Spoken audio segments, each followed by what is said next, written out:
2001년 2월에 발매된 자드의 9집이 여러모로 분기점이 되는 앨범이에요. 일단 21세기에 나온 첫 정규 앨범이기도 했고, 이 앨범 이후로 정규 기준으로는 무려 3년, 또 싱글 기준으로는 1년 반의 공백이 생겨버립니다. 그리고 93년 이래 처음으로 최고 순위가 4위 이하인 싱글들이 나오고, 앨범 판매량도 100만 장을 못 넘기고요. 나중에는 아예 절판이 됐다가 2021년에야 재발매가 돼요. 여기엔 또 뒷이야기가 있는데, 일단 당시에 빈 스튜디오 자체가 이전하던 시기라서 조금 어수선했다고 하죠. 그리고 제작 디렉터가 나중에 회고하길 자드 또한 힙합이나 R&B가 대세라서 새로운 도전을 했었다고. 근데 결국 이 앨범의 퀄리티가 별로라는 결론에 도달을 해서 나중에 고쳐서 다시 내자 하고 절판을 시켰대요.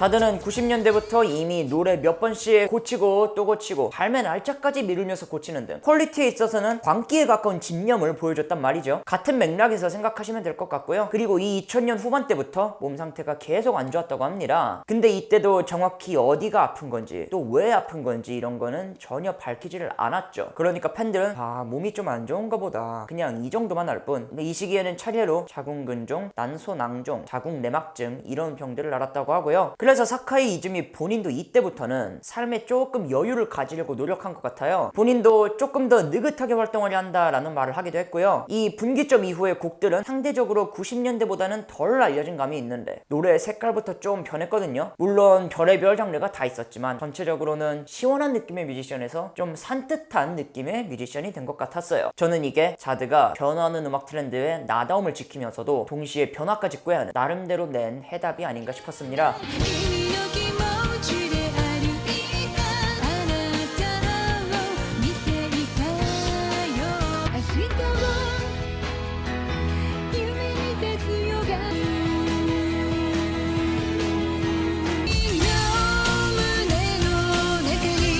전성기 시절 다 제치고 이 앨범을 최애로 꼽는 분도 굉장히 많아요. 쉰 만큼 원기용 모아서 만든 거 아니냐, 뭐 이런 평가들이고요. 제가 알기로 이게 한국에서 처음 라이선스 발매된 정규 앨범으로 알고 있는데 혹시 아니면 알려주세요. 이 앨범 만들면서 자드가 겨울 연가도 봤던 거 아니겠습니까? 그리고 이때는 자드가 천지가 개벽할 발표를 하나 하기도 하는데 바로 콘서트. 원래는 3번만 하려던 게 규모가 커져서 결국 전국 투어가 되고요. 아마 여러분이 보시는 자드의 라이브 영상은 대부분이 2004년 영상일 거예요. 이거는 어떻게 보면은 세상이 변했다는 증거이기도 했죠. 더 이상 옛날의 신비주의만 고수하지 않겠다는 일종의 선언? サンデーファンの皆さん、こんばんは。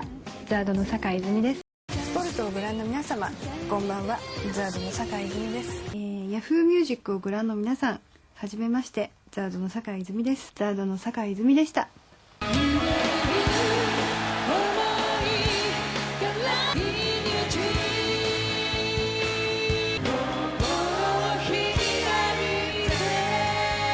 하지만 이때도 건강은 여전히 좋지 않은 상태였다고 하고요. 11번 공연이면 보통 다른 가수들은 3주 안에 이거를 다 끝내는데 자드는 한 달에 2-3번씩만 총 4달에 걸쳐서 콘서트를 했거든요. 그리고 공연 당일 리허설까지 소화한 적은 딱 2번이었다고 해요. 그럼에도 불구하고 마지막 공연에서는 눈물을 훔치는 등 감격에 젖은 모습을 가감없이 보여줍니다. 그래서 아마 지금까지 생존해 있었다면 라이브를 꽤 많이 했을 거라는 그런 예상도 해봐요. 이후로는 역시나 계속 녹음하고 발매하는 루틴의 연속이었지만 그것도 2006년 5월 이후로 다시 멈추는데 이유는 사카이가 암을 발견했기 때문에.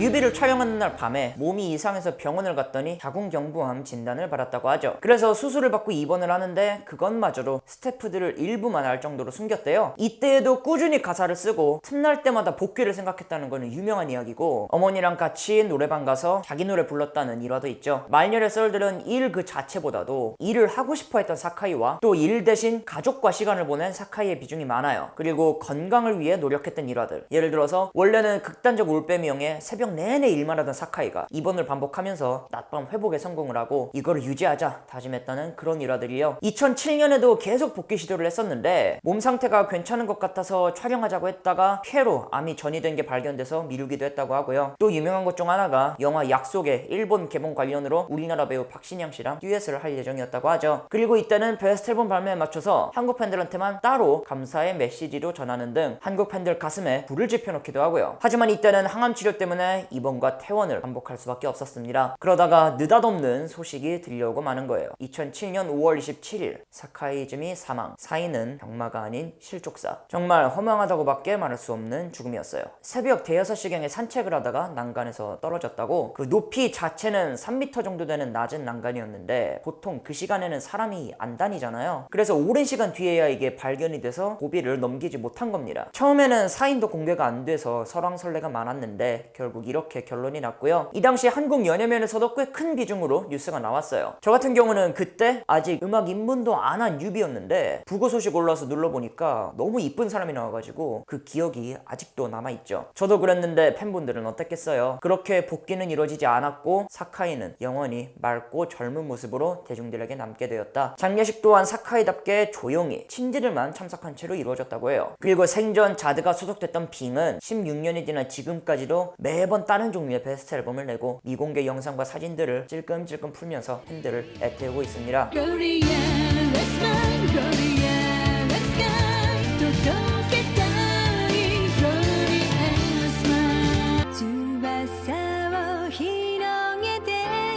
愛してたよ.